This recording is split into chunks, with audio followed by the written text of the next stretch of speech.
ये मेरी जिंदगी की सच्ची कहानी है।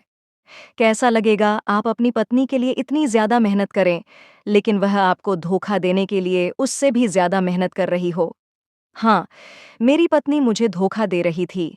यह बात मुझे पता चल गई थी। वह रात को बिस्तर से उठ जाती, मैं जानता था। मेरे प्रेम और मेरी मेहनत के साथ खिलवाड़ कर रही थी, यह भी मुझे पता था। लेकिन जिसके साथ वह ये सब कुछ कर रही थी, जब ये मुझे पता चला तो मैं समझ गया कि मुझे कोई बड़ा फैसला करना होगा। ऐसी औरत को मैं समाज में कैसे छोड़ सकता था? यह आज मेरा घर बर्बाद कर रही थी, कल किसी और का बर्बाद कर सकती थी, और सिर्फ घर ही नहीं, यह तो पूरे समाज को बर्बाद कर सकती थी। ऐसी औरत मैंने अपनी जिंदगी में नहीं देखी थी। आधी रात का वक्त था, मैं अपनी पत्नी के पीछे पीछे जा रहा था। मुझे पहले से ही पता चल गया था कि क्या करती है, लेकिन मैं ऐसा कुछ देखना नहीं चाहता था जिसे मैं जिंदगी भर भूल नहीं सकूं। आपने एक औरत के साथ अपनी जिंदगी के कुछ साल बिताए हो, और फिर आप उसको किसी और के साथ कैसे देख सकते हैं? पर फिर वही हुआ जब मैं उसके पीछे चला गया और मैंने देखा कि वह स्टोर रूम में जा रही है, तो मैं भी वहां चला गया और ये देखकर हैरान रह गया कि अंदर कौन था। अगर मुंह काला करवाना ही था तो एक आदमी से तो करवाती, लेकिन वहां उस कमरे के अंदर एक नहीं, दो नहीं, चार नहीं, बल्कि पूरे 80 मेरी पत्नी और मैं गांव में हंसी खुशी जिंदगी गुजार रहे थे। मेरी पत्नी के यहाँ 4 बच्चे पैदा हुए थे। 4 बच्चों के जन्म के बाद मेरी पत्नी बहुत दुबली पतली हो गई थी। ज्यादा कमजोरी की वजह से गुस्से में रहती थी। बच्चों के साथ भी लड़ती झगड़ती रहती थी। सुबह का गया शाम को जब मैं घर आती तो मेरे साथ भी उसका रवैया ठीक नहीं होता था। वह या तो गुस्से में रहती थी या फिर रोती रहती थी। मैं अपनी पत्नी की इस हालात से बहुत परेशान था। एक रात मैं जल्दी से वापस आया। मैंने देखा कि मेरी पत्नी की तबीयत ठीक नहीं थी।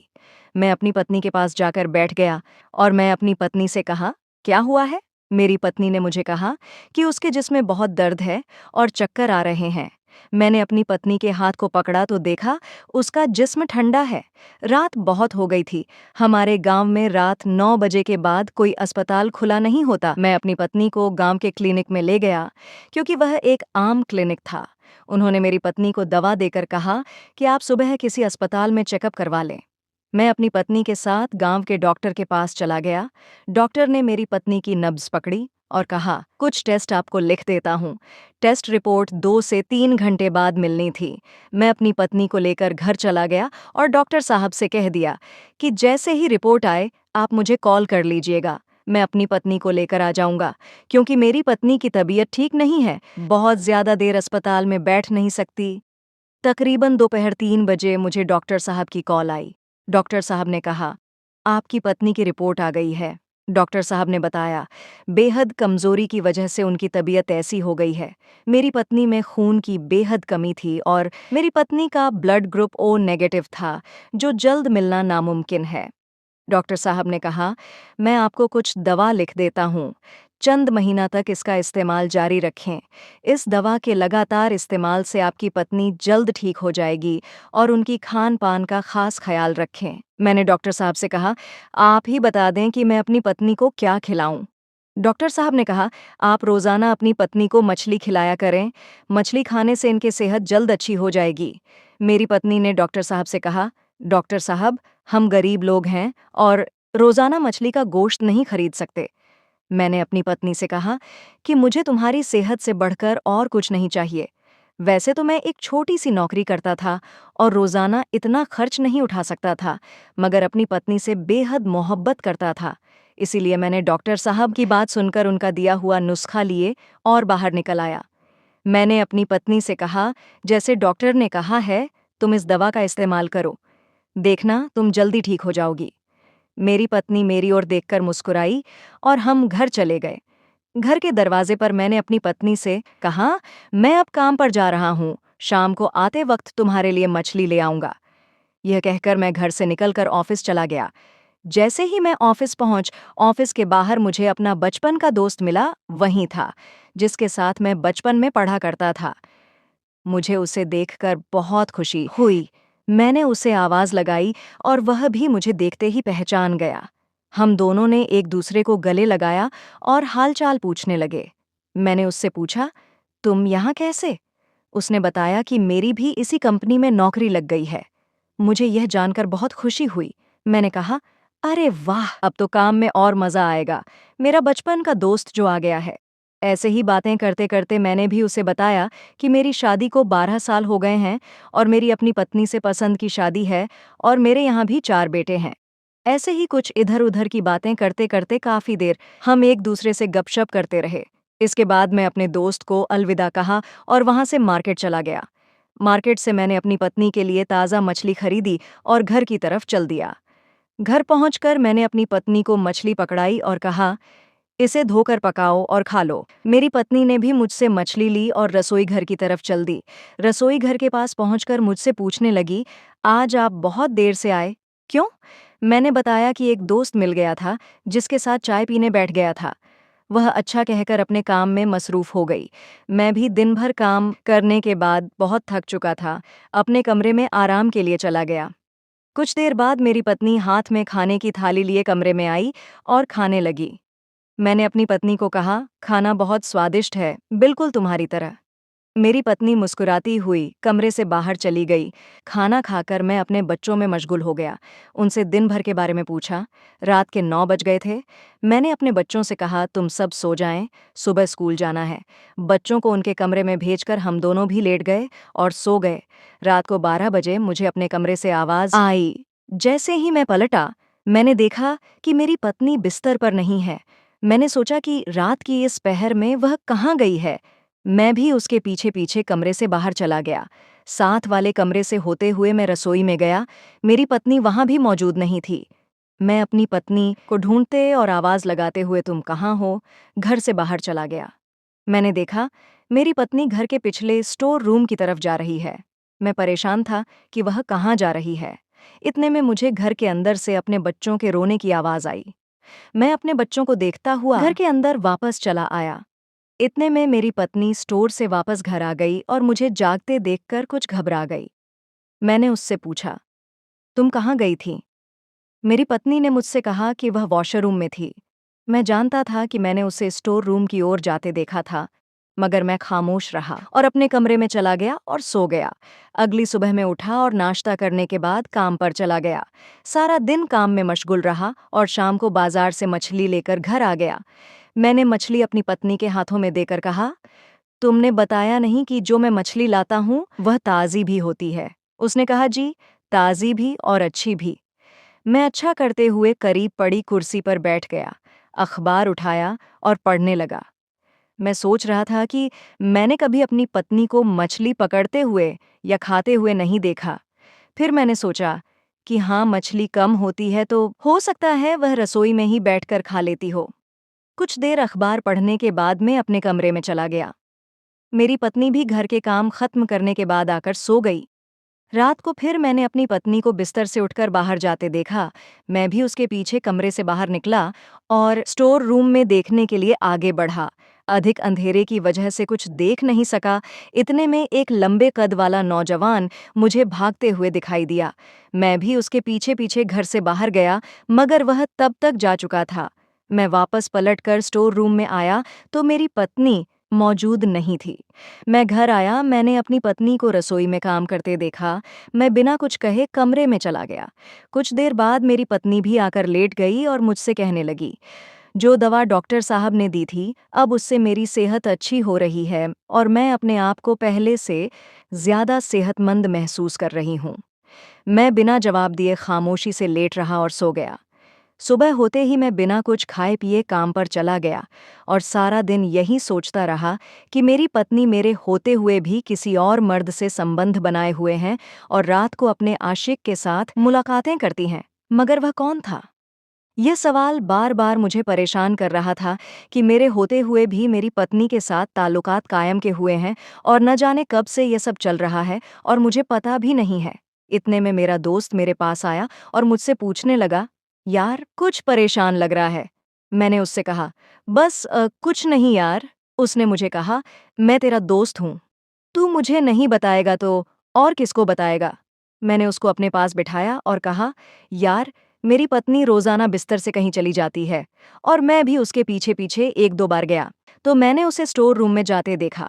कल रात मैंने स्टोर रूम से एक लंबे कद के नौजवान मर्द को भागते देखा है और मैं यह भी नहीं जानता कि वह कौन है। जिसके साथ मेरी पत्नी मेरे होते हुए संबंध बनाए बैठी है। अब तू ही बता कि मैं परेशान कैसे न रहूं? मेरे दोस्त ने कहा, मेरे दोस्त, तू मेरा बचपन का दोस्त है और मैं तुझे बहुत अच्छे से जानता हूं।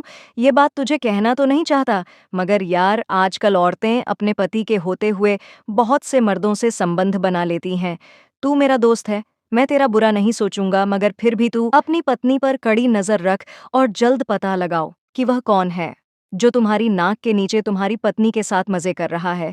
और मुझे तो हैरत होती है तुम्हारी पत्नी पर कि तुम जैसे इतने अच्छे और मोहब्बत करने वाले पति के होते हुए भी वह अपने आशिक के साथ मुलाकात करती है। यह कहकर मेरा दोस्त अपने काम में बिजी हो गया। मैं भी अपने काम को पूरा करके बाजार चला गया, ताज़ा मछली खरीदी और घर आ गया। मैंने मछली लेकर टेबल पर रख दी और अपनी पत्नी को कहा कि वह मछली उठा ले। यह कहकर अपने कमरे की तरफ गया और जोरदार आवाज के साथ दरवाजे को बंद कर दिया। जोरदार आवाज सुनने के बाद मेरी पत्नी भागती हुई कमरे की तरफ आई और दरवाजा खटखटाने लगी। कुछ देर दरवाजा खटखटाने के बाद मैंने दरवाजा खोल दिया और कहा, हाँ बोलो, क्या बात है? मेरी पत्नी मुझसे कहने लगी, आप बताइए, आपको क्या हुआ है? आप इतना गुस्से में क्यों लग रहे हैं? क्या किसी से लड़ाई हुई है या ऑफिस से लड़कर आए हैं? मैंने अपनी पत्नी से कहा, तुम बस मुझे अकेला छोड़ दो और यहाँ से चली जाओ। अपनी पत्नी को कमरे से बाहर निकालते हुए मैंने दरवाज़ा बंद कर लिया। मैं कमरे में जाकर बैठा ही था कि इतने में मेरे बेटे के स्कूल से हेडमास्टर साहब की कॉल आ गई। उन्होंने मेरी खैरियत पूछने के बाद मुझसे कहा कि मैं आपके बेटे के बारे में आपसे बात करना चाहता हूँ। मैंने कहा, जी हेडमास्टर साहब, बताइए।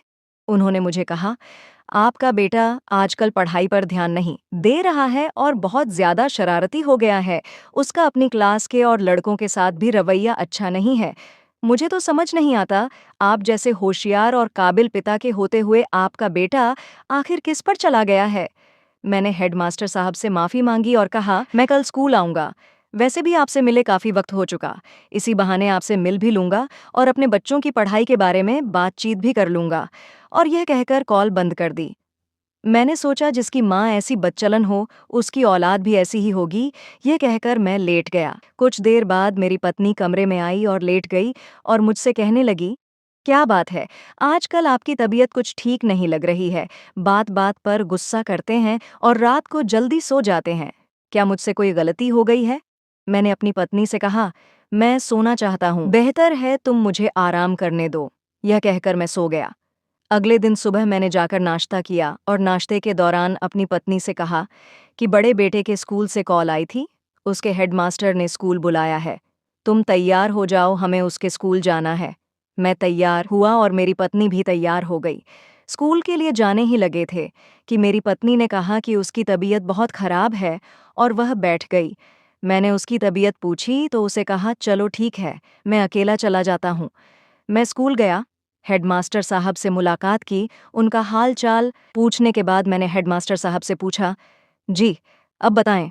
उन्होंने मुझे मेरे चारों बच्चों के बारे में बताया और यह बताया कि मेरा बड़ा बेटा स्कूल में सिवाय बड़े लड़कों से लड़ाई झगड़ा या खेलकूद कुछ नहीं करता है और पढ़ाई पर तो उसका ध्यान ही नहीं है। मैंने हेडमास्टर साहब को अपने बड़े बेटे पर सख्ती करने को कहा और बाकी बच्चों पर भी खास तौर पर कहते हुए स्कूल से ऑफिस चला गया। ऑफिस पहुंचा ही था कि मैंने सोचा, आखिर ऐसी क्या बात थी कि अचानक मेरी पत्नी की तबीयत खराब हो गई और वह तो जाने के लिए तैयार भी थी, तो आखिर क्यों नहीं स्कूल गई? मैंने सोचा कहीं वह मेरे साथ खेल तो नहीं खेल रही, कहीं मेरे ऑफिस आ जाने के बाद वह पीछे अपने आशिक से मुलाकातें तो नहीं करती। यह सोचकर मैं अपने ऑफिस के मालिक के पास गया। उसे कहने लगा कि मेरी पत्नी की तबीयत बहुत खराब है, मुझे जल्द घर जाना होगा। मेरे ऑफिस के मालिक ने पहले तो मुझे छुट्टी से इनकार कर दिया।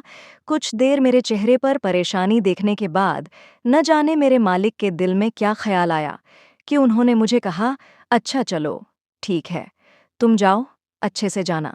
अपने मालिक का शुक्रिया अदा करते हुए मैं घर की तरफ रवाना हो गया।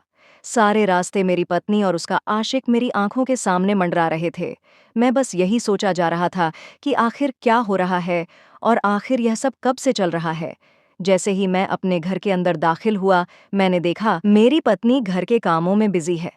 वह मुझे देखकर डर गई। मैंने उसे कहा, क्या हुआ है? उसने कहा, आप तो स्कूल से ऑफिस जाने वाले थे। मैंने कहा, हाँ, मगर तुम्हारी तबीयत ठीक नहीं थी। मैंने सोचा आज उनसे छुट्टी कर लेता हूँ। आज दिन तुम्हारे साथ गुजारूंगा। वह खामोश थी। मैंने उसे कहा, तुम आराम करो, ये काम मैं कर लेता हूँ। वह करी पड़ी कुर्सी पर बैठ गई। मैं घर का थोड़ा बहुत काम करने के बाद थोड़ी देर लेट गया, मगर सुकून तो जैसे मेरी जिंदगी में रहा ही नहीं था। मैं घड़ी की कांटों की तरफ लगातार देख रहा था। इतने में बच्चे मैं स्कूल से घर आ गए। मैंने बच्चों से कहा, मैं कुछ देर बाहर जा रहा हूँ, चंद घंटे बाद वापस लौटूंगा। मैं यह कहकर घर से बाहर गया। जैसे ही बाइक चलाने ही वाला था कि घर के सामने से मेरे चाचा आ गए। अब्दुल चाचा ने कहा, बेटा, तुम हमें भूल ही गए हो? मैंने कहा, चाचा, सुबह का गया शाम को घर आता हूँ और खाना खाने के बाद सो जाता हूँ। वक्त बहुत कम होता है, इस वजह से मुलाकात नहीं हो पाती। मैंने चाचा से चाची और बाकी घर वालों के बारे में पूछा। चाचा ने कहा, बेटा, वह सब तो ठीक है, मगर मैं तुमसे एक बात करना चाहता था। मैंने चाचा से कहा, जी चाचा, आप कहिए, क्या कहना चाहते हैं? चाचा ने कहा, बेटा, हम इस बस्ती में बहुत पुराने हैं। तुम्हारा बचपन हमारे हाथों में गुजरा है और हम जानते हैं तुम एक अच्छे इंसान हो, मगर जो बात मैं तुम्हें कहने जा रहा हूँ उसे गौर से सुनना। इस बस्ती की हर औरत हमारी बहू बेटी है और सबकी इज्जत हमारी इज्जत है। मैंने चाचा से कहा, चाचा, आखिर क्या बात है? आप मुझे बताते क्यों नहीं? चाचा ने कहा, बेटा, असल में बस्ती के बहुत से मर्दों ने जो रात के काम से वापस आते हैं, उन्होंने तुम्हारे घर के बाहर एक नौजवान मर्द को देखा है, जिनका कहना है कि शायद उस नौजवान मर्द का तुम्हारी पत्नी से कोई संबंध है। यह बात सुनकर मैं खामोश हो गया। चाचा ने कहा, बेटा, वह नौजवान हमने पहले तुम्हारे घर कभी नहीं देखा, मगर चंद रोज से लोगों ने उसे देखा है, जो तुम्हारे घर आता जाता है। मैं तुम्हारी पत्नी पर कोई लांछन नहीं लगा रहा हूँ, बस वही कह रहा हूँ जो मैंने अपने कानों से सुना है और जो बस्ती वालों ने अपनी आंखों से देखा है। यह कहकर चाचा ने कहा, बाकी तुम समझदार हो, मैं चलता हूँ। मैं चाचा की बात सुनकर कुछ देर खड़ा रहा और फिर बाजार की तरफ चला गया। मैंने वहां से मछली ली और घर का कुछ जरूरी सामान, घर के गैस और बिजली का बिल जमा करवाया और अपनी पत्नी की दवा लेते हुए अपने घर आ गया और सामान अपनी पत्नी को थमा दिया। अभी घर पहुंचा ही था कि कुछ देर में छोटा बेटा रोता हुआ मेरे पास आया और कहने लगा, पापा, मेरा एग्जाम आने से पहले मेरा पूरा स्कूल घूमने के लिए शहर में मौजूद म्यूजियम देखने जा रहा है। मैं भी उनके साथ जाना चाहता हूँ, मगर जाने के लिए 5,000 की ज़रूरत है, जो कि मेरे पास नहीं है। मैंने अम्मा से कहा था कि आपसे कुछ पैसे ले ले, मगर माँ ने यह कहकर इनकार कर दिया कि तुम्हारे अब्बा तुम्हारा ख्वाहिश को पूरा नहीं कर सकते, तो तुम इस शहर पर जाने से इनकार कर दो। मैंने अपने बेटे से पूछा कि तुम्हारे स्कूल का ट्रिप किस दिन जा रहा है? उसने बताया, पापा, स्कूल का ट्रिप शुक्रवार को सुबह 10-9 बजे जाएगा और उसकी फीस कल जमा करवानी है। मैंने कहा, बेटा, मैं कल तुम्हारे स्कूल पैसे जमा कराऊंगा, तुम खुश हो जाओ, घुमाओ। यह कहकर मैं अपने कमरे में चला गया। आराम करने के बाद मैं फिर से बैठकर इस बारे में सोचने लगा कि आखिर अब किस तरह अपनी पत्नी और उसके आशिक को रंगे हाथ पकड़ा जाए। मेरी पत्नी कुछ देर बाद कमरे में आई, जिसके साथ मेरे चारों बच्चे भी थे, जो मुझसे आकर कहने लगे, बाबा, हमें काफी टाइम हो गया है, हम आपके साथ बाहर घूमने नहीं गए। मैंने कहा, मैं कहीं जाना नहीं चाहता, तुम सब मुझे अकेला छोड़ दो। मुझे गुस्से में देखकर मेरी पत्नी और बच्चे कमरे से चले गए। मेरी पत्नी ने मेरे छोटे बेटे के हाथों खाने की थाली कमरे में भेजी और कहा, बाबा को खाना दे आओ। मैंने अपने बेटे से कहा, मुझे खाना नहीं खाना है, मैं सोना चाहता हूँ, और मैं सो गया। कुछ देर सोने के बाद मैं जगा। मैंने देखा मेरी पत्नी बिस्तर पर सो रही है। अचानक कमरे की खिड़की के पास मुझे आवाज़ महसूस होती है। ये आवाज़ सुनकर मैं उठने ही वाला था कि मेरी पत्नी जाग जाती है।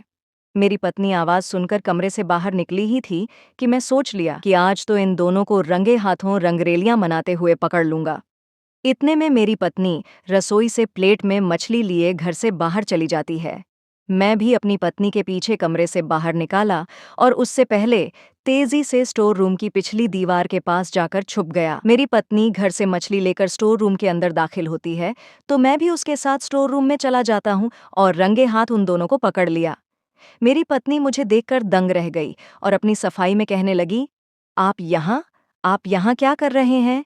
मैंने अपनी पत्नी से कहा, तुम बताओ, तुम यहाँ क्या कर रही हो? वह खामोश हो गई और उसकी इस खामोशी ने उसका गुनाह जाहिर कर दिया था। इससे पहले कि वह कुछ बोलती, मैंने कहा, बोलो कि तुम यहाँ अपने इस आशिक के साथ अपना मुंह काला कर रही हो और मेरी और मेरे खानदान की इज्जत तार-तार कर दी। तुम क्या समझती हो? मुझे यह सब पता नहीं चलेगा और तुम अपने आशिक के साथ आवारगी करते रहोगी। हाँ, माना कि मैं गरीब हूँ और तुम्हें ऐशो आराम की जिंदगी तो नहीं दे सकता, मगर एक बार तो सोचा होता कि मैं तुम्हारी खुशी के लिए दिन रात मेहनत कर रहा हूँ और तुम्हारी ज़रूरतें, तुम्हारी खुशी के लिए जो कुछ हो सकता है, करता हूँ। मगर नहीं, तुम्हें कहाँ मेरा एहसास होना था, क्योंकि तुम्हारे पास तुम्हारा आशिक जो है, जो शायद तुम्हें मुझसे ज़्यादा खुश रखता है। मेरी पत्नी अभी अपनी सफाई में कुछ कहने ही वाली थी कि मैं एक जोरदार थप्पड़ अपनी पत्नी के चेहरे पर मारा और उसके आशिक को घसीटता हुआ घर से बाहर ले आया। मेरी पत्नी का आशिक देखता चला रहा और खुद को मुझसे बचाने की पूरी कोशिश करता रहा। उसकी आवाज़ सुनकर घर के करीब मौजूद लोग इकट्ठे हो जाते हैं। मैं लगातार अपनी पत्नी के आशिक को मारता रहा। कुछ देर मेरी पत्नी यह तमाशा चुपचाप देखती रही और रोती रही। हमारी आवाज़ सुनकर चाचा और उनकी पत्नी भी घर से बाहर निकल आए। अब्दुल चाचा की पत्नी ने मेरी पत्नी से कहा, आखिर तुम्हारे पति की मोहब्बत में क्या कमी रह गई थी कि तुम सरेआम अपने पति की इज्जत उछाल रही हो? और तुम्हें यह करते जरा भी शर्म नहीं आई? आहिस्ता आहिस्ता देखते ही देखते बस्ती की ओर औरतें भी मेरी पत्नी को बुरा भला कहने लगीं और उसे उसके किए पर शर्मिंदा करने लगी। इतनी देर में मेरी पत्नी ने जोरदार आवाज के साथ मुझसे कहा, रुक जाओ, इसे मत मारो।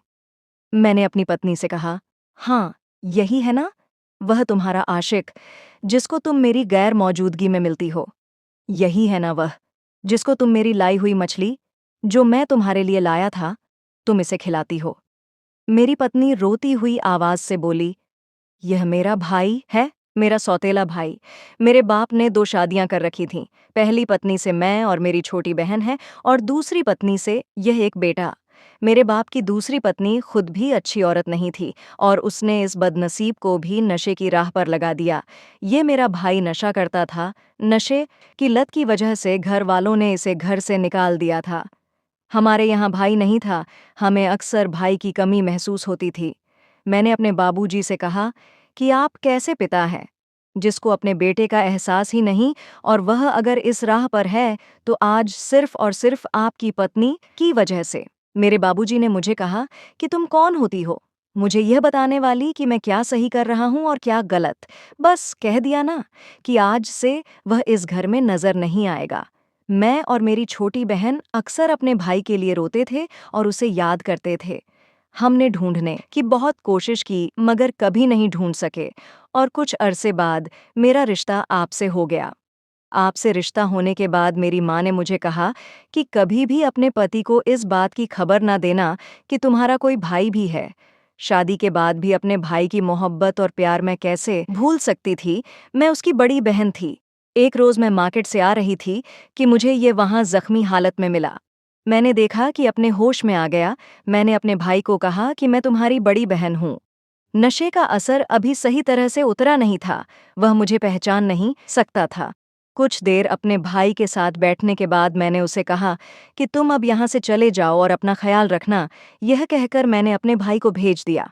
मैं सोचने लगी, अगर यह बात मैंने अपने पति को बताई तो वह बहुत नाराज होंगे, क्योंकि मेरा भाई नशा करता है और मेरे पति को नशे से सख्त नफरत है। मैं रोजाना रात को इसे खाना खिला देती और कुछ देर इसके साथ बैठने के बाद घर वापस चली जाती।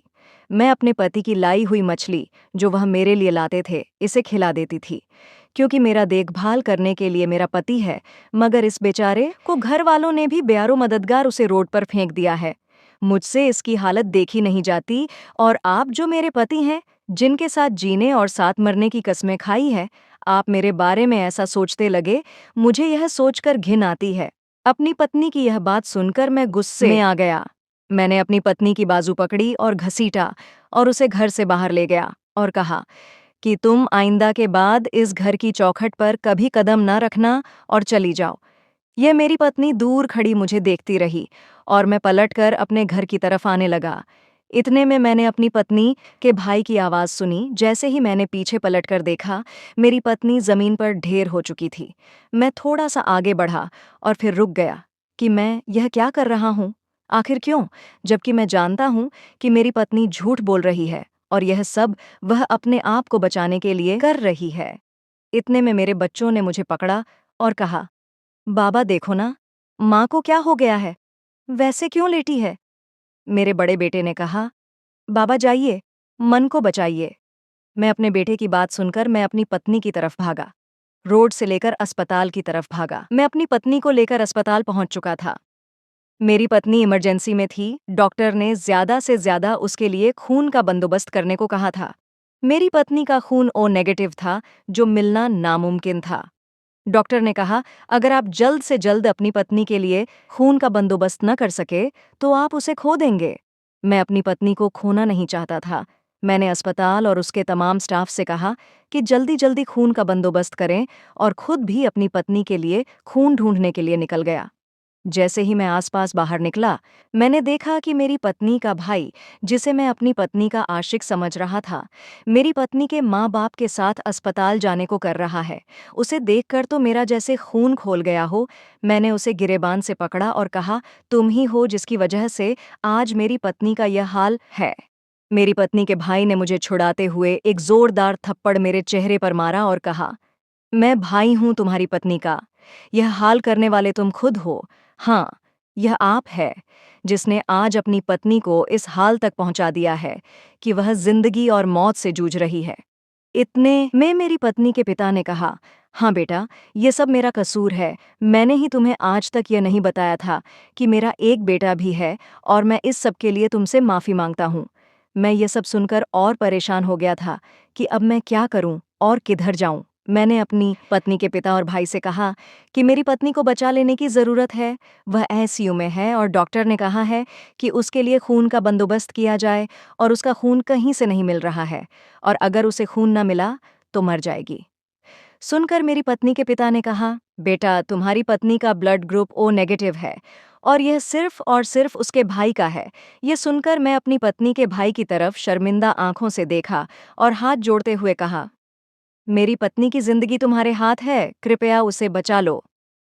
मेरी पत्नी का भाई तेजी से हॉस्पिटल की तरफ चला गया और डॉक्टर को कहा, मेरे जितना हो सके खून निकाल लो, मगर मेरी बहन को बचा लो।